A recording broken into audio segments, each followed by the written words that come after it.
Looking back, I should have seen the signs earlier. But you know how it is, life gets busy, and you just assume everything is fine until it isn't. I'm Mike, a 40-year-old guy who's been married to Rachel for a decade.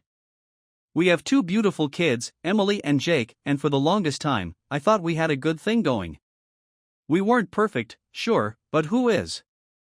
I thought our little family was solid, that we were in it for the long haul. I couldn't have been more wrong. Rachel was always the more social one between us.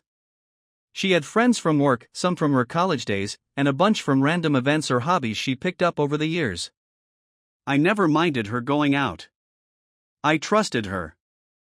I stayed home, took care of the kids, and worked from home, balancing the demands of my job and household chores. Rachel worked too. She was the primary breadwinner, pulling in more than I did. It was a dynamic that worked, or so I thought. Lately, though, things had been different. It started with little things, like her coming home later than usual or not being as engaged in our conversations. She'd say she was tired or stressed from work, and I didn't push it. But it wasn't just the late nights. Our sex life, once pretty decent, had dwindled down to nothing. When I tried to initiate, she'd brush me off, saying she wasn't in the mood or too exhausted. I figured it was just a phase, that we'd get through it.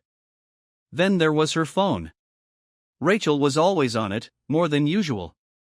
She'd take it everywhere, even to the bathroom, and if I happened to glance at her screen, she'd quickly lock it or turn it away. I didn't think much of it at first. Who hasn't gotten a little addicted to scrolling through social media or texting friends? But this was different. She was secretive, almost paranoid, like she didn't want me to see something. One night, she told me she needed some space, that she was feeling overwhelmed and wanted time for herself. I didn't know how to respond to that. She didn't give me any specifics, just that she was going to start spending more time out of the house, doing things that were just for her. She was vague, but I didn't push for details. I didn't want to be the overbearing husband who didn't respect his wife's need for independence. But the more she pulled away, the more my suspicions grew. I noticed the changes in her demeanor. She was more irritable, quick to snap at me or the kids. It wasn't like her. I kept telling myself it was just stress, that maybe work was getting to her. But deep down, I knew something was off. The night everything really started to unravel was when she went out, supposedly to buy some things for the house.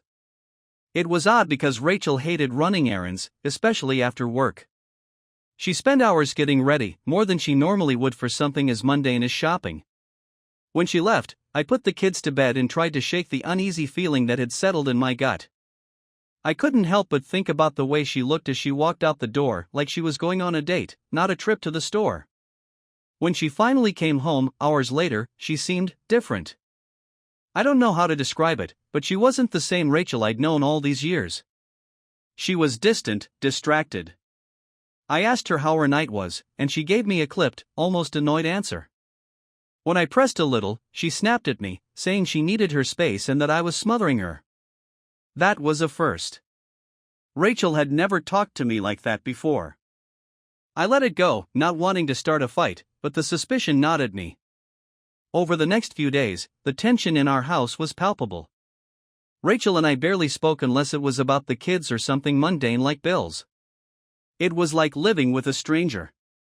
Every time her phone buzzed, she'd jump to check it, and if I asked who it was, she'd say it was just work or a friend. But the name that kept popping up on her screen wasn't one I recognized. One night, I couldn't take it anymore. After she went to bed, I checked her phone. She had left it charging in the kitchen, something she never did anymore. My heart raced as I scrolled through her messages. There it was, the name that had become a constant in her life over the past few months. The conversation thread wasn't long, but it was enough. Flirty messages, some late-night chats, and one text that hit me like a freight train: "Can't wait to see you again." I felt like I was going to throw up. This was real. My wife, the woman I had trusted with everything, was having an affair. And not just any affair, it was emotional, maybe even physical. I didn't have all the details yet, but I knew enough. I was gutted, angry, confused. How could she do this to me? To our family? I wanted to confront her, to wake her up and demand answers, but I couldn't. Not yet. Instead, I went to bed, lying awake next to her as my mind raced through a million thoughts. I had to figure out what to do next, how to approach this. My life was about to change in ways I never imagined, and I wasn't ready for any of it. But one thing was clear: I needed to know the full truth, no matter how much it hurt. The Rachel I knew was gone, replaced by someone I didn't recognize. And I had to find out why. The tension between Rachel and me had been simmering for days, reaching a boiling point where I knew something had to give. The messages I found on her phone were damning, but they were also vague enough to leave me hanging in a state of torturous uncertainty. I needed proof, something undeniable that would force her to admit what was going on. And I was prepared to get it, no matter what it took. I started paying closer attention to her schedule, looking for patterns. Rachel had started going out more frequently, always with some vague excuse: running errands, meeting up with a friend, or working late on a project. It wasn't difficult to see through the lies, but I needed to know who she was spending all this time with. One Friday evening, she told me she was going to meet up with a friend from work, someone she claimed I had never met. Something about the way she said it set off alarm bells in my head. She seemed almost too casual, too rehearsed, like she had practiced this lie. I decided to follow her. I knew it was a risky move, but I had to see for myself. After she left, I quickly got dressed, grabbed my keys, and drove out. I kept my distance, staying far enough behind her that she wouldn't notice me. She drove across town to a part of the city we rarely visited, and I followed her until she parked in front of a small, nondescript bar. I watched as she got out of the car and walked toward the entrance. My heart pounded in my chest, a mix of fear and rage bubbling up inside me. I had no idea what I was going to find inside, but I knew I had to go in. I parked down the street and walked toward the bar, taking deep breaths to steady myself. The place was dimly lit, the kind of dive where people went to be unnoticed. I scanned the room, trying to find her. And then I saw them: Rachel, sitting at a small table in the back, her face illuminated by the soft glow of the candles on the table. She wasn't alone. A man sat across from her, leaning in close, his hand resting on hers. He was younger than I expected, probably in his early 30s, with a confident smirk on his face that made my blood boil. They were talking, but I couldn't hear what they were saying over the noise of the bar. I didn't need to. The way they looked at each other, the way she smiled at him, there was no mistaking what was happening. I wanted to storm over there, to drag her out of the bar and demand an explanation. But something stopped me. Maybe it was the shock of seeing her with him, or maybe it was the realization that I was witnessing the end of my marriage in real time. Whatever it was, I found myself frozen in place, unable to move as I watched them. And then, as if to confirm my worst fears, he leaned in and kissed her. It wasn't just a peck on the lips, it was deep, passionate, the kind of kiss that sent a clear message. Rachel didn't pull away. She didn't hesitate. She leaned into him, her hands reaching up to touch his face as they kissed like they were the only two people in the world.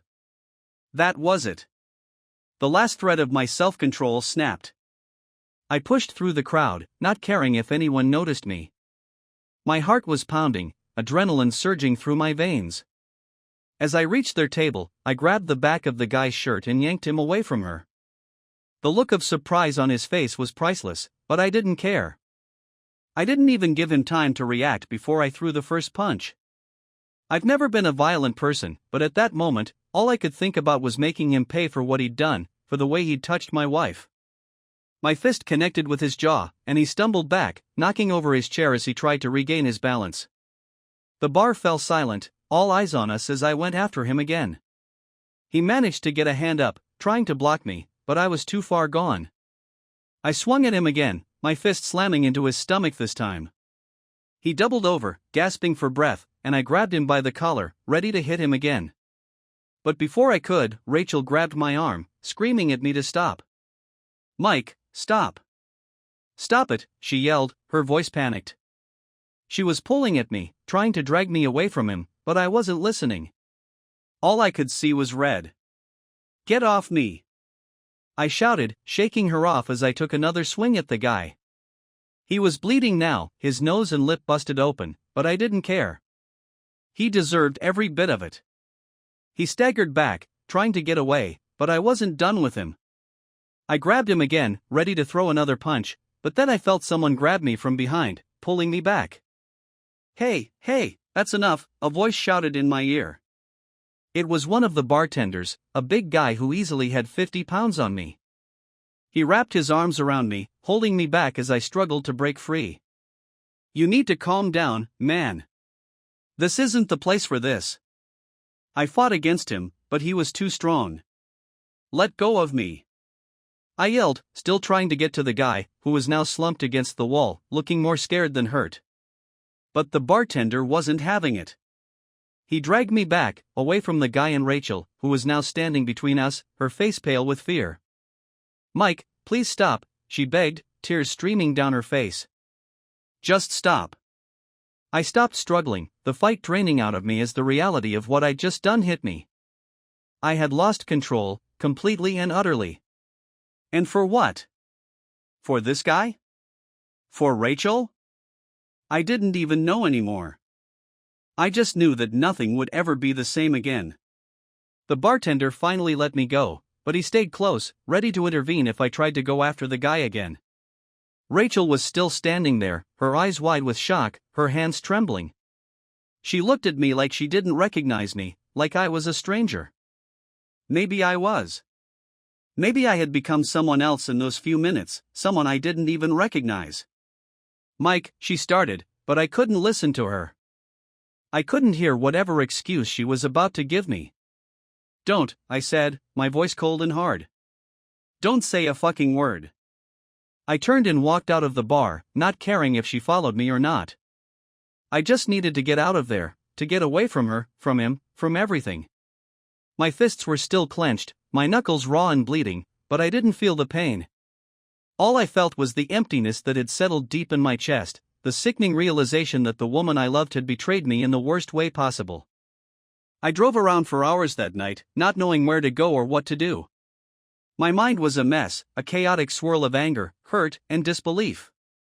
I kept seeing them together, kept replaying the moment when I caught them in that kiss. I wanted to erase it from my memory, to pretend it never happened, but I couldn't. It was burned into my brain, a scar that would never heal. Eventually, I ended up in the parking lot of a random grocery store, my head resting on the steering wheel as I tried to make sense of what had happened. But there was no making sense of it. The woman I had spent the last 10 years with, the mother of my children, had betrayed me. And there was no going back from that. No fixing it. The only thing left to do was decide how to move forward. I didn't go home that night. I couldn't. The idea of walking through that front door, of facing Rachel after what I'd seen, was unbearable. So, I stayed in the car, parked in that lonely lot until the sun started to rise, casting a dull, gray light over everything. My mind was a tangled mess, a mix of anger, betrayal, and a deep, crushing sadness that weighed on me like a ton of bricks. Eventually, I knew I couldn't avoid it forever. I had to go back. I had to face her. But I didn't know what I was going to say, or how I was going to keep from losing it all over again. All I knew was that I couldn't let her get away with this, couldn't let her pretend that everything was fine. Because it wasn't. It was far from fine. When I finally pulled into the driveway, the house was eerily quiet. The kids were probably still asleep, unaware of the storm that was about to hit their lives. I sat in the car for a few more minutes, trying to gather myself, trying to find some semblance of control. But it was like trying to hold back a tidal wave with a paper cup. The rage, the pain, it was all too much. I pushed open the car door and walked to the house, my footsteps heavy on the pavement. The front door was unlocked, and I stepped inside, bracing myself for what was to come.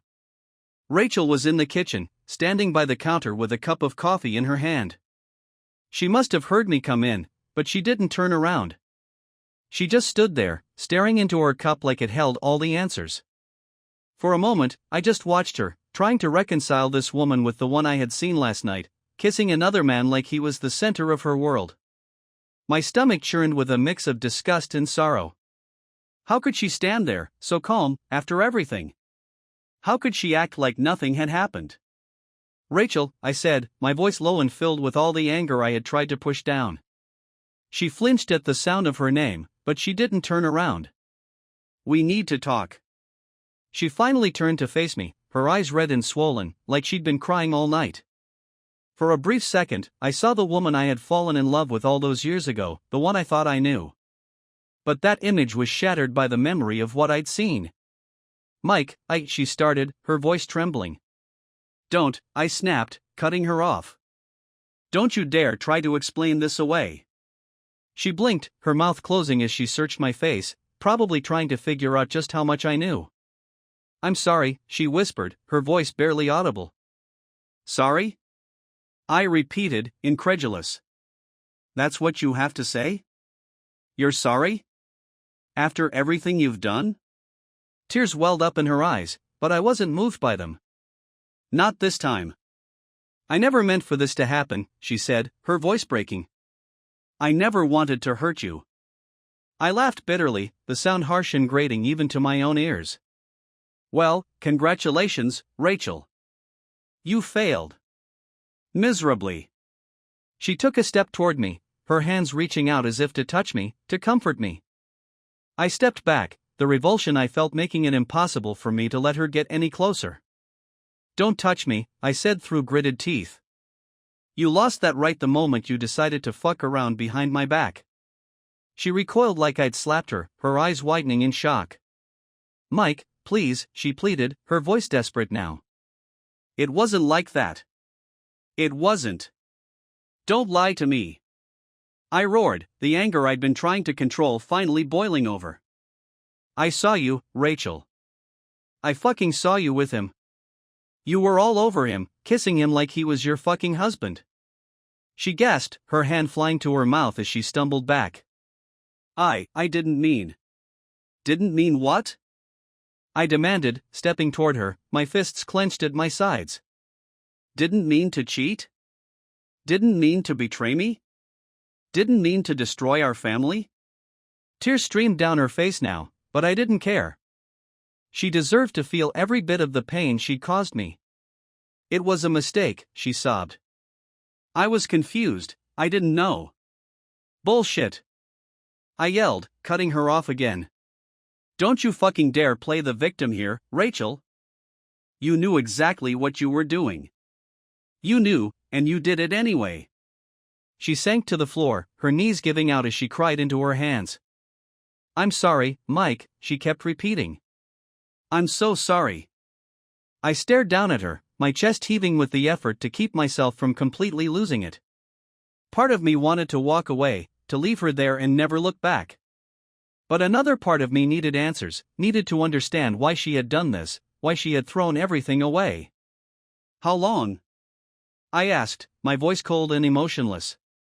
She looked up at me, her face a mess of tears and snot. What? How long has this been going on? I repeated, my patience wearing thin. How long have you been fucking him behind my back? She flinched at the harshness of my words, but I didn't care. I needed the truth, no matter how ugly it was. She hesitated, and I could see the fear in her eyes. Mike, please. Answer the fucking question, Rachel. I shouted, my voice echoing off the walls. She cried harder, but finally, she spoke. 6 months, she whispered, her voice barely audible. It's been going on for 6 months. 6 months. Half a year of lies, of deceit. I felt like the ground had been pulled out from under me, like I was falling into a bottomless pit. How could you do this? I asked, my voice breaking. How could you betray me like this? She shook her head, her hands still covering her face. I don't know, she sobbed. I don't know. I was lonely, Mike. I felt like you didn't see me anymore, like you didn't care. I felt a surge of anger at her words. So this is my fault now? I demanded. You're blaming me for your cheating? No, she cried, shaking her head. No, that's not what I'm saying. I don't know. I made a mistake. I didn't mean for it to go this far. Too late for that, I muttered, my voice laced with bitterness. It's already gone too far. We were both silent for a moment, the weight of what she'd confessed hanging between us like a thick fog. I didn't know what to do, what to say. Everything I thought I knew about my life, about my marriage, had been destroyed in an instant. What are we going to do? She finally asked, her voice small and fearful. I looked at her, this woman who I had once loved more than anything in the world, and I felt nothing but emptiness. I don't know, I admitted, my voice hollow. I don't know if there's anything left to save. Her sobs grew louder, but I couldn't bring myself to comfort her. Not now. Not after everything. I want to try, she whispered, her voice shaking. I want to fix this, Mike. Please. I love you. The words felt like a slap in the face. Love? How could she talk about love after what she'd done? If you loved me, I said coldly, you wouldn't have done this. She broke down completely then, collapsing into a heap on the floor, her cries echoing through the house. I watched her, feeling nothing but a cold, numb detachment. This wasn't the life I wanted. This wasn't the marriage I had fought to keep together. I don't know if I can do this anymore, I said quietly, more to myself than to her. I don't know if I can ever trust you again. Her head snapped up, her eyes wide with panic. No, please, Mike, don't say that, she begged, crawling toward me. We can fix this. We can go to counseling, we can do whatever it takes. Please don't leave me. I stepped back, out of her reach, not wanting her to touch me. I need time to think, I said, my voice devoid of emotion. I need to figure out what I want. Right now, I just need you to stay away from me. She looked up at me, her face a picture of despair. Where are you going? She asked, her voice trembling. Away from here, I replied, turning toward the door. I need space, Rachel. I need to be alone. Please don't go, she cried, trying to get up, but she was too weak, too broken. Please, Mike, we can work this out. But I didn't look back. I walked out of the house, the door slamming shut behind me, and I kept walking. I didn't know where I was going, or what I was going to do. All I knew was that I couldn't stay there, couldn't be in that house with her. As I walked down the street, the morning sun casting long shadows on the pavement, I felt the first tears begin to fall. I had held it together for so long, but now, alone and broken, I couldn't stop the flood. My whole life had just crumbled around me, and I didn't know how to pick up the pieces. This was supposed to be my happily ever after. But now, it felt like a nightmare I couldn't wake up from. And as much as I wanted to believe Rachel's tears, as much as I wanted to believe that we could fix this, deep down, I knew the truth. Some things are too broken to fix. And my marriage might just be one of them. After I walked out of the house that morning, I didn't go far. I ended up at a nearby park, sitting on a bench as my mind raced with everything that had happened. The reality of Rachel's betrayal had hit me like a freight train, but now that the initial shock had worn off, anger started to take its place. A deep, seething rage that made my blood boil. She had not only betrayed me but had destroyed the life we'd built together, all for some cheap thrill with another man. As I sat there, the anger turned into something darker, something more dangerous. I wanted to hurt her, to make her feel the same pain she had inflicted on me. I wanted her to understand just how badly she had fucked up. And I knew exactly how to do it. By the time I left the park, a plan had already started to form in my mind. It wasn't enough just to leave her, that would be too easy. Rachel had to pay for what she'd done, and I was going to make sure she did. I was done being the nice guy, the one who always put others first. Now it was time to look out for myself. The first thing I did was call her parents. They lived about an hour away, in a quiet suburb where Rachel had grown up. They were good people, strict, traditional, and deeply religious. They had always liked me, respected me even, and had welcomed me into their family with open arms. Rachel was their pride and joy, the daughter who could do no wrong in their eyes. Well, it was time to shatter that illusion. When her mother answered the phone, I kept my voice calm, hiding the storm that was raging inside me. Hi, Mrs. Thompson, it's Mike, I said, trying to keep my tone even. "Oh, Mike, dear, how are you?" she replied, her voice warm and welcoming as always. "I've been better," I said, letting a bit of the strain slip into my voice. "Listen, I really need to talk to you and Mr. Thompson. It's about Rachel." There was a pause on the other end of the line, and I could hear the concern in her voice when she spoke again. "What's wrong? Is Rachel okay?" "She's fine, but—" "I think it's better if we talk in person," I said, trying to keep the conversation as vague as possible. I didn't want to do this over the phone. I wanted to see their faces when I told them everything. "Of course," she said quickly. "Come over whenever you can. We'll be here."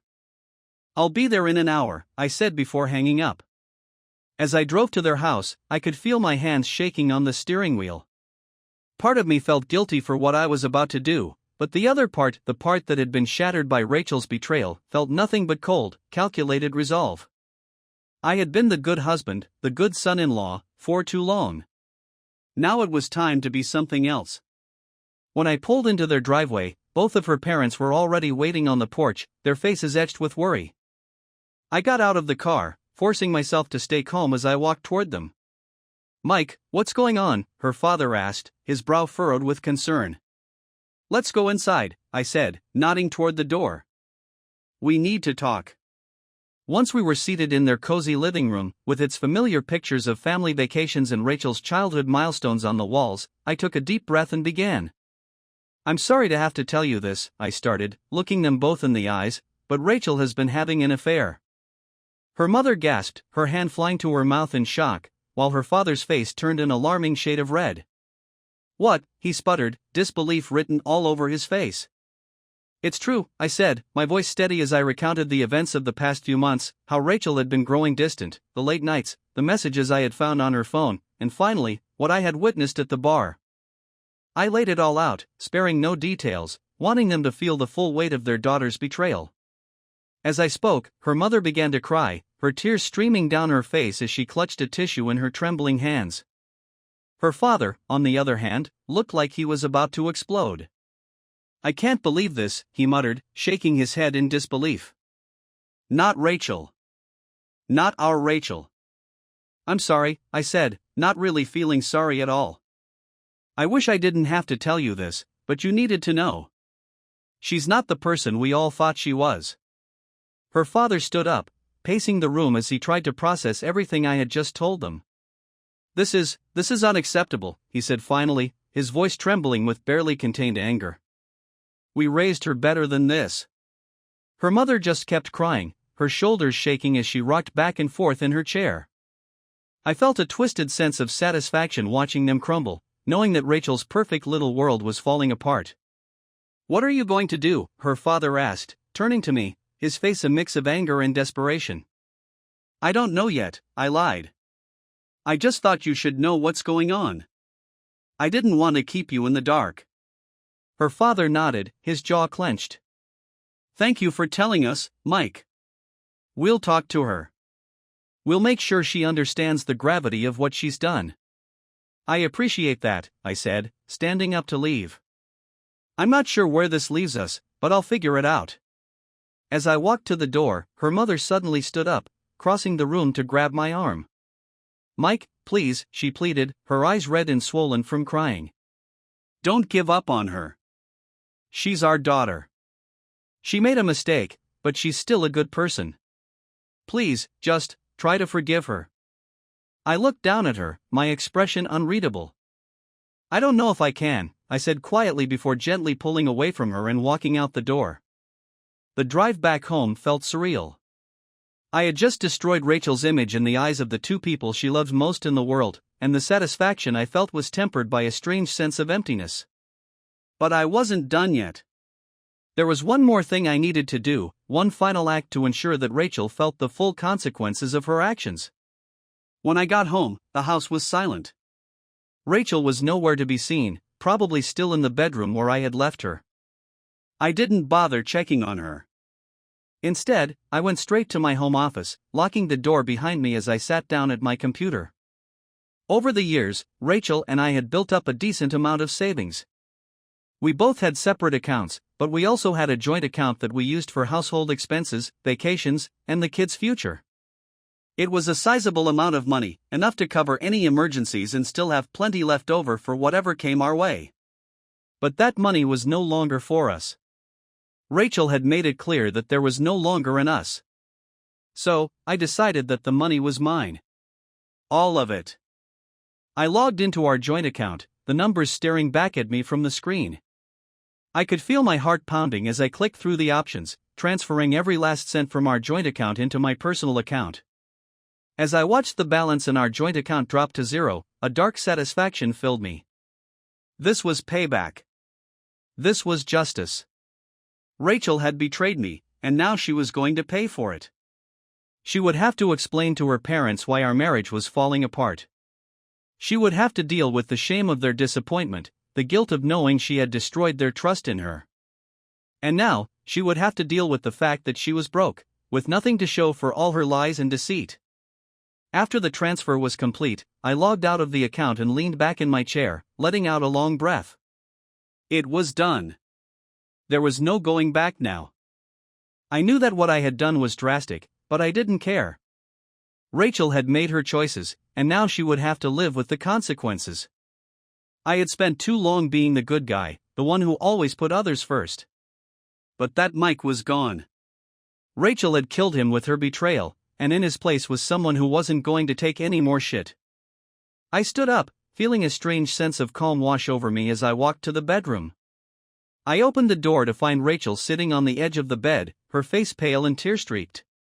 She looked up at me with a mixture of fear and desperation, like she was waiting for me to say something, anything, that would give her hope. But there was no hope.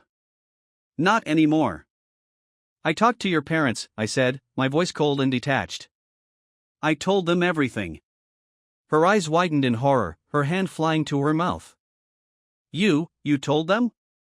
Yes, I replied, crossing my arms over my chest. They know about the affair.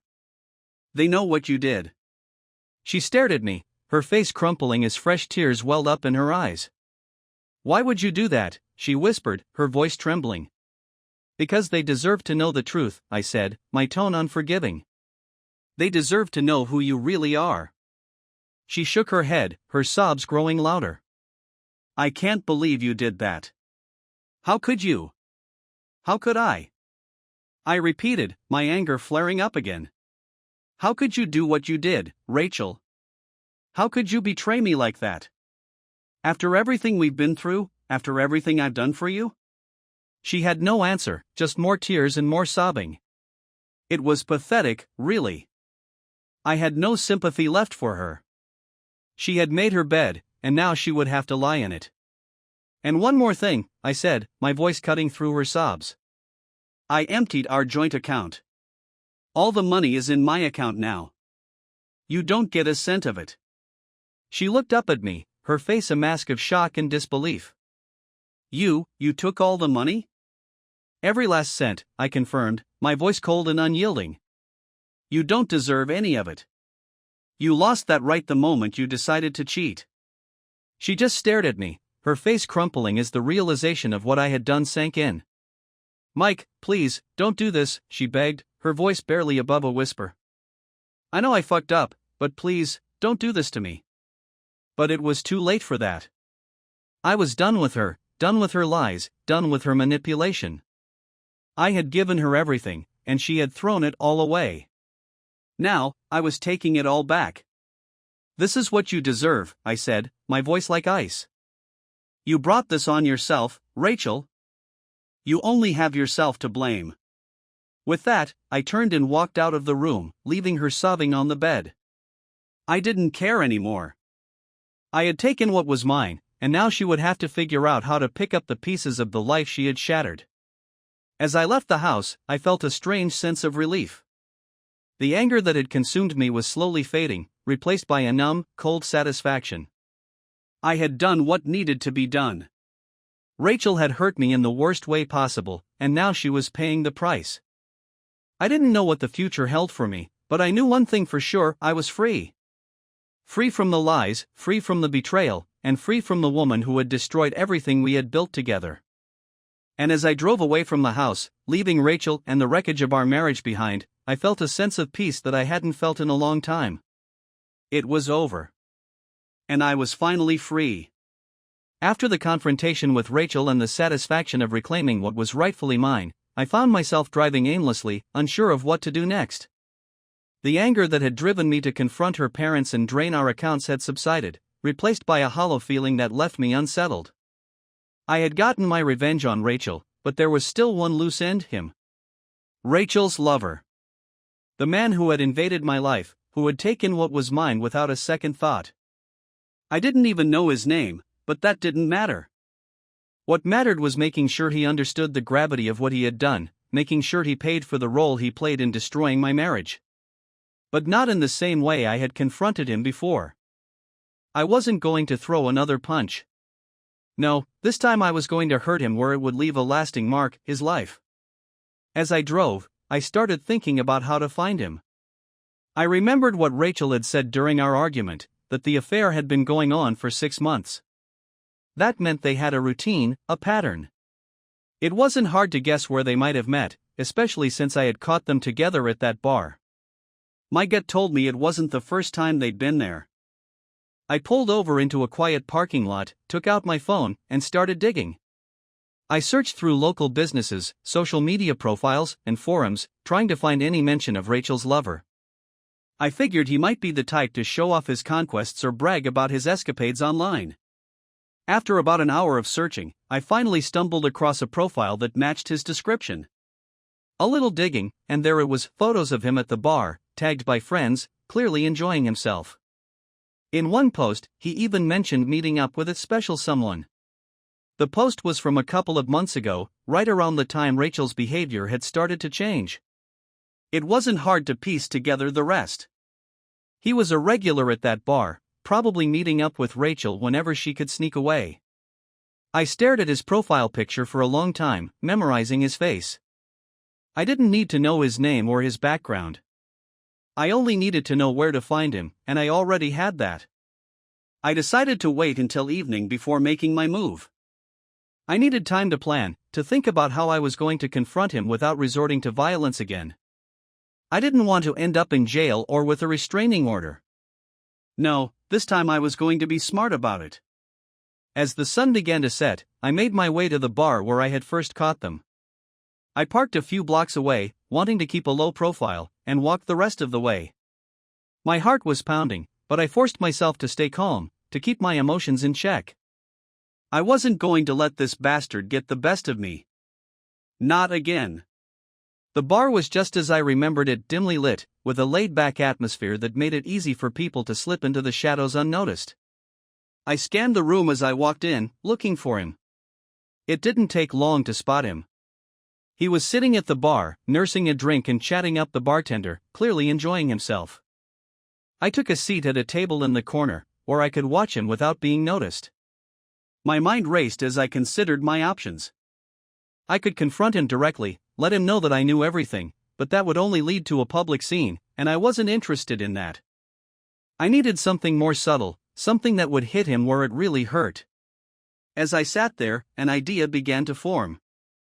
I needed to make him feel as vulnerable, as exposed, as I had felt when I discovered the affair. I wanted him to know that his actions had consequences, that he couldn't just walk away from this unscathed. But I wasn't going to do it by raising my fists. I was going to use the one thing I knew would make him squirm: public exposure. I watched him for a while longer, noting how he interacted with the people around him, how he seemed so confident, so sure of himself. I could tell he was the type who thrived on attention, who probably enjoyed the thrill of sneaking around with someone else's wife. But what if everyone knew what he had done? What if his dirty little secret wasn't so secret anymore? With that thought in mind, I made a decision. I was going to out him, make sure everyone in his life knew exactly who he was and what he had done. I wasn't just going to destroy his reputation, I was going to obliterate it. I waited until he left the bar, following him at a distance until he got into his car. I noted the make and model, jotting down the license plate number as he drove away. Then I headed back to my car, my mind racing with possibilities. I had all the information I needed to put my plan into action. The first thing I did was gather more details. I spent the next few days digging into his life, using the clues I had found online to piece together a complete picture. It wasn't hard. People leave a surprising amount of personal information out in the open if you know where to look. I found out where he worked, who his friends were, and even some details about his family. The more I learned, the more disgusted I became.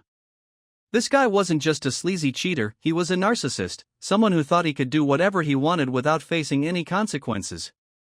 But he was about to learn that actions have consequences. And I was going to be the one to deliver them. My first move was to create a series of anonymous social media accounts. I made sure they couldn't be traced back to me, using VPNs and burner emails to cover my tracks. Then I started posting. I didn't go straight for the jugular. I wanted to build up to it, to make sure that when the truth came out, it hit like a bombshell. I started with subtle hints, vague posts that would make people curious, make them start asking questions. I posted about a local man who thinks he can get away with anything, about a cheater who doesn't care who he hurts. I made sure to target the people in his life, his friends, his co-workers, even his family. I knew that once the rumors started, they would spread like wildfire. After a few days, I ramped things up. I posted screenshots of his online activity, messages he had exchanged with Rachel and other women, pictures of him out and about, clearly not with his special someone. I made sure the posts were public, tagging people I knew were connected to him. I didn't include Rachel's name or any identifying details about her. I didn't want to drag her through the mud any more than necessary. My goal was to ruin him, not her. It didn't take long for the fallout to begin. I started seeing comments on the posts, people who knew him reacting with shock, disgust, and anger. His carefully curated image was crumbling, and there was nothing he could do to stop it. But I wasn't done yet. I wanted to make sure the message hit home, so I took it a step further. I sent an anonymous tip to his workplace, attaching the same screenshots and information I had posted online. I knew from my research that his job required a certain level of trust and integrity, qualities he clearly lacked. I figured his employers would be very interested in knowing the truth about their star employee. The final blow came when I sent an anonymous letter to his family. I made sure to include everything, the affair, the lies, the way he had deceived everyone around him. I wanted them to see him for who he really was, to feel the same sense of betrayal that I had felt when I discovered what he had done. I didn't know what kind of relationship he had with his family, but I didn't care. They deserved to know the truth, just like I had. After that, I sat back and watched as his life imploded. The posts I had made continued to spread, shared, and commented on by people who had once respected and admired him. His reputation was in tatters, and there was no way he could salvage it. I heard through the grapevine that he had been called into a meeting at work, that his bosses were not pleased with what they had learned. There were rumors that he might lose his job, that his once promising career was now hanging by a thread.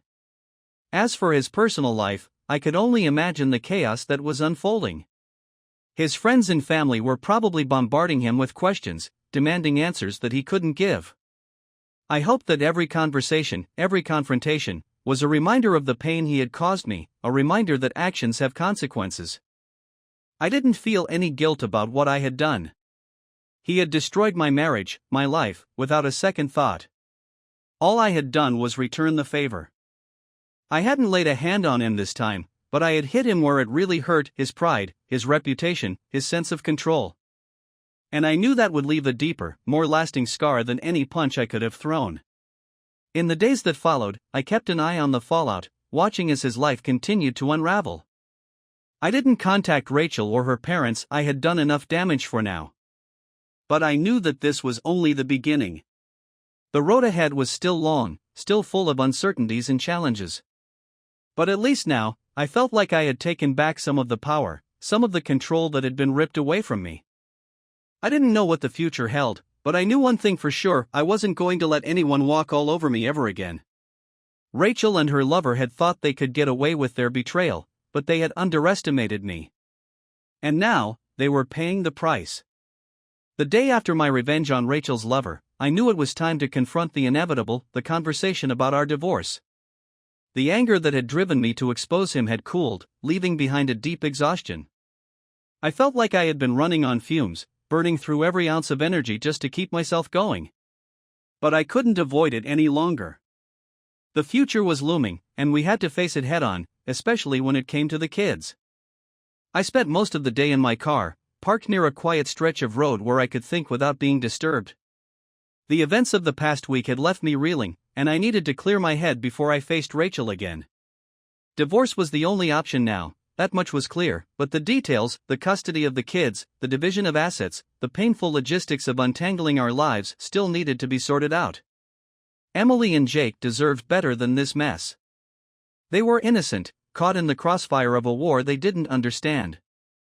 I had to be strong for them, even if it meant making difficult decisions. As much as I hated the idea of leaving them behind, I knew deep down that they needed their mother, even after everything she had done. Rachel had been a good mother, despite her flaws, and the kids were still young enough that their bond with her was strong. They needed stability, and right now, that meant staying with her. By the time I pulled into the driveway, the sun was beginning to set, casting long shadows over the house that had once been our home. The thought of stepping inside filled me with dread, but I knew I had to do it.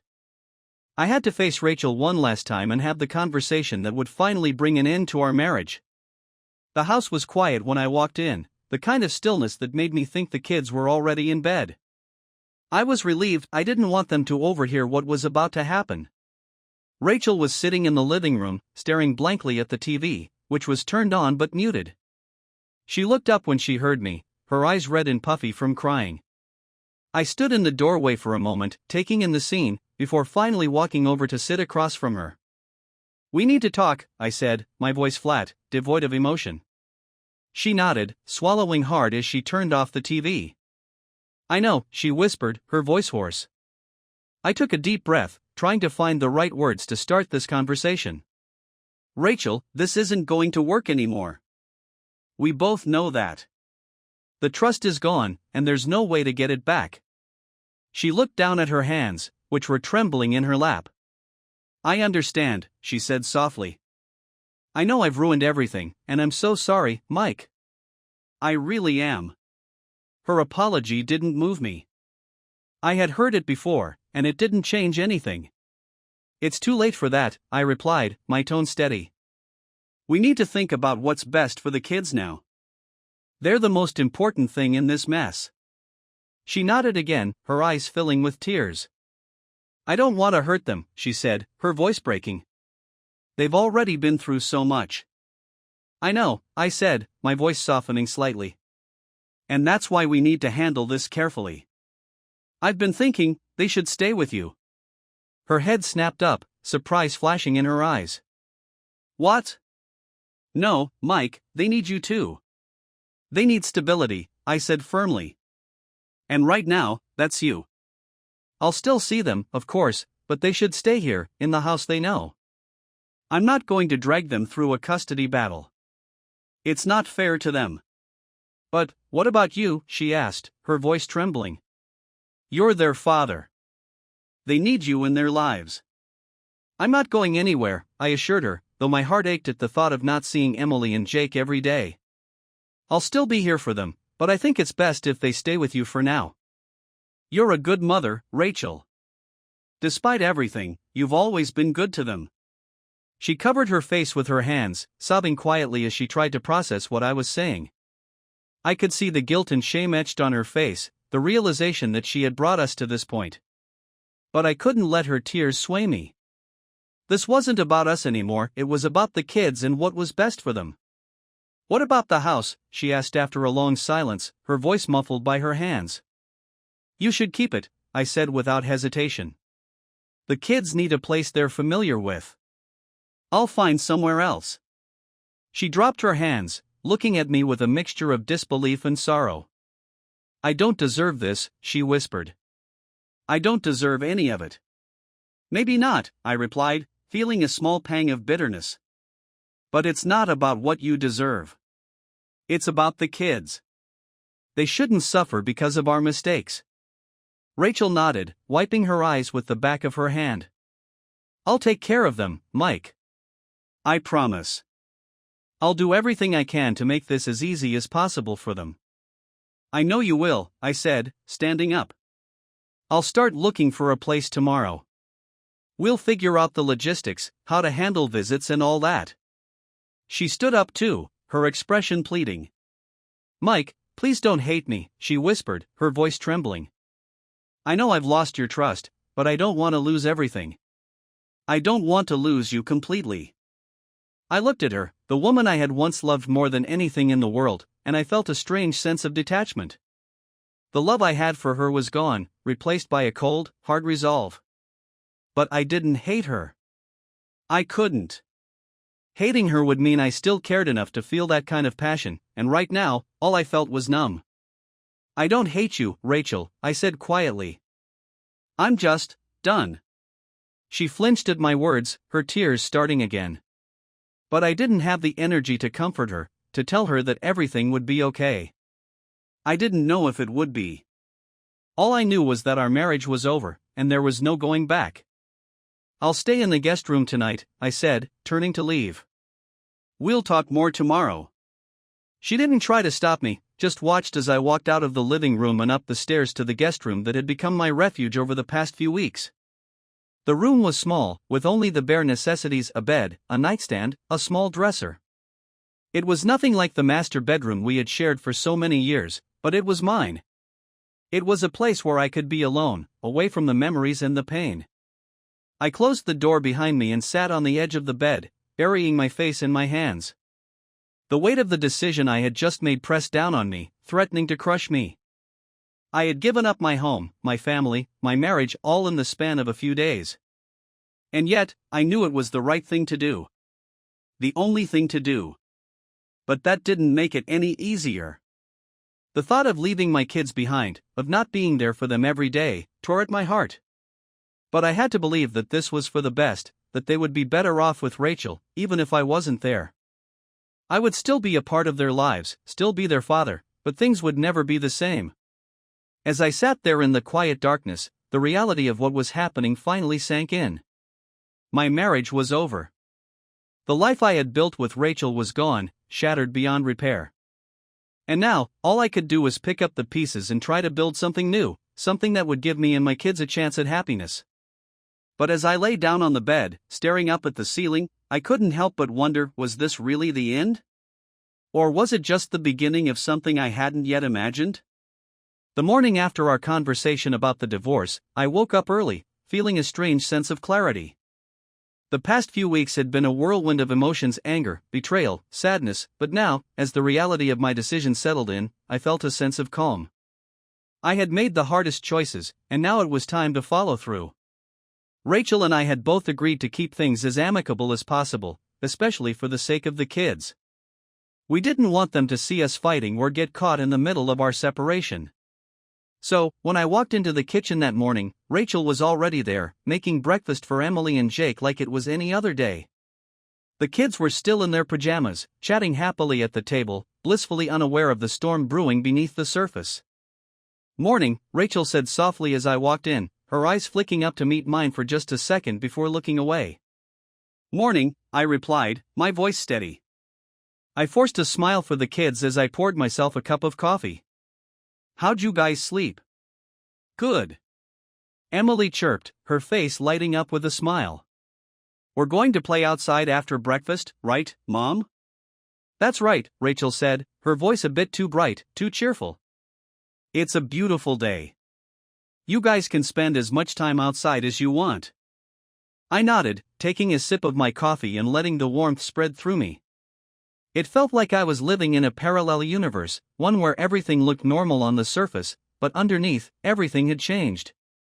The kids were happy, Rachel was trying to keep up appearances, and I was going through the motions, trying to figure out how to live this new life. After breakfast, I told Rachel that I would start looking for a place to stay that day. She nodded, her expression tense, but she didn't say anything. The conversation we'd had the night before was still fresh in both of our minds, and we knew there was no point in dragging it out. The decision had been made, and now it was time to move forward. I spent the day driving around, checking out a few places that I had found online. None of them felt right, but I knew that I didn't have the luxury of being picky. I needed to find a place soon, a place where I could start rebuilding my life. I wasn't looking for anything fancy, just a small apartment, somewhere I could call my own, where I could see the kids on weekends and have some semblance of a routine. By late afternoon, I had found a place that seemed decent enough. It was a small, one-bedroom apartment in a quiet neighborhood, not too far from the kids' school. The rent was reasonable, and the landlord seemed nice enough. I signed the lease on the spot, knowing that I needed to get things moving as quickly as possible. I couldn't stay in the guest room forever, and the sooner I moved out, the sooner we could all start adjusting to our new reality. When I got back home, Rachel was sitting on the porch, staring out at the yard where Emily and Jake were playing. She looked up when she heard me pull into the driveway, and for a moment, we just stared at each other, the weight of everything that had happened hanging between us. "I found a place," I said, breaking the silence. "I'll be moving out tomorrow." She nodded, her eyes filling with tears, but she didn't say anything. There was nothing left to say. We had both made our choices, and now we had to live with them. That night, I packed up my things, trying to be as quiet as possible so the kids wouldn't hear. I didn't want them to know that I was leaving just yet. I wanted to tell them in the morning, to explain things as best I could before they saw the empty guest room. As I packed, I couldn't help but feel a pang of sadness. This had been my home for so many years, the place where we had built our family, where we had shared so many memories. And now I was leaving it all behind. The next morning, I sat down with Emily and Jake in the living room, Rachel standing quietly in the background. The kids looked up at me, their faces full of curiosity, not yet understanding what was happening. "Hey, guys," I started, trying to keep my voice calm. "There's something I need to talk to you about." Emily tilted her head, her eyes wide with concern. "What is it, Daddy?" I took a deep breath, trying to find the right words. "Well, you know how sometimes Mommy and I don't always get along?" They both nodded, their expressions serious. "Well, we've decided that it's best if we live in different places for a while," I said gently. "But that doesn't mean we don't love you, okay? We both love you very much, and nothing will ever change that." Jake looked confused, his brow furrowing.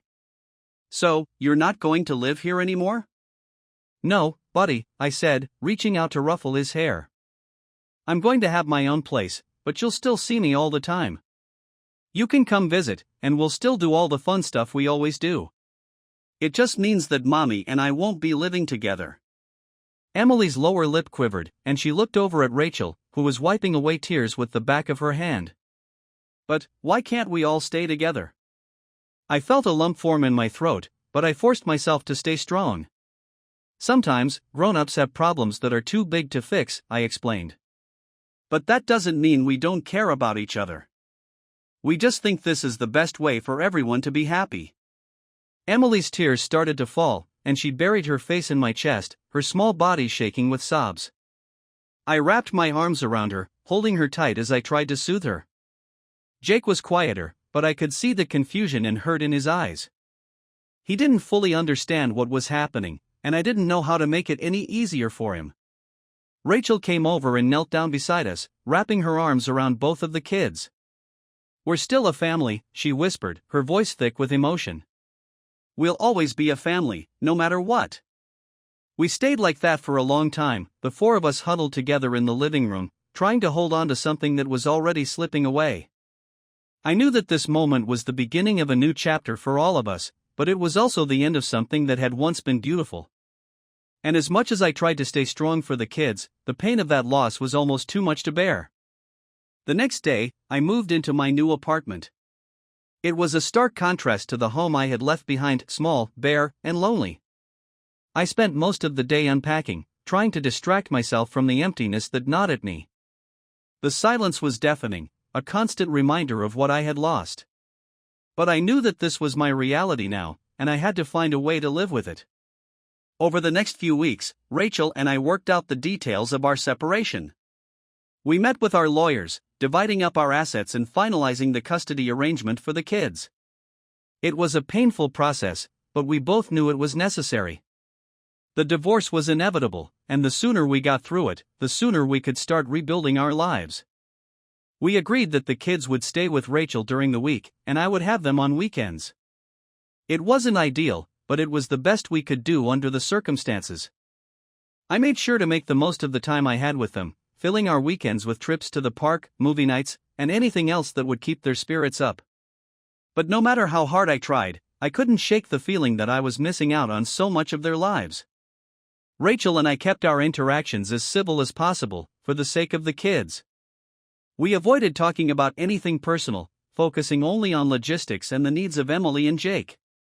There were moments when the tension between us was almost unbearable, but we both knew that any arguments would only make things harder for the kids. So we bit our tongues, buried our feelings, and did our best to maintain some semblance of normalcy. One evening, after I had dropped the kids off at Rachel's house, she asked if I wanted to stay for dinner. I was hesitant at first, unsure if it was a good idea, but I agreed. We sat at the table together, the kids chattering happily between us, and for a brief moment, it felt like old times. But the illusion didn't last. As soon as the kids went to bed, the weight of everything we had lost came crashing back down. Rachel looked at me across the table, her eyes filled with sadness. "I'm sorry, Mike," she said, her voice barely above a whisper. "I'm sorry for everything." I nodded, not trusting myself to speak. I knew she was sincere, but it didn't change anything. The damage had been done, and there was no going back. "I hope you find happiness," she continued, her voice trembling. "I really do." "You too," I replied, my voice rough with emotion. "We both deserve that." We sat in silence for a while, the air heavy with all the things we didn't say. Eventually, I stood up to leave, feeling the need to escape before the pain became too overwhelming. "Goodbye, Rachel," I said quietly as I headed for the door. "Goodbye, Mike," she replied, her voice breaking as she watched me go. As I walked out of the house for the last time, I knew that this chapter of my life was finally over. The marriage, the home, the life we had built together, it was all behind me now. I had to look forward, to focus on the future and what it held for me and the kids. It wasn't going to be easy. The road ahead was still uncertain, filled with challenges and heartache. But as I drove away, I felt a glimmer of hope, a small spark of determination. I had been through hell, but I was still standing. And I knew that no matter what, I would keep moving forward. For myself, for Emily and Jake, and for the life we still had left to build.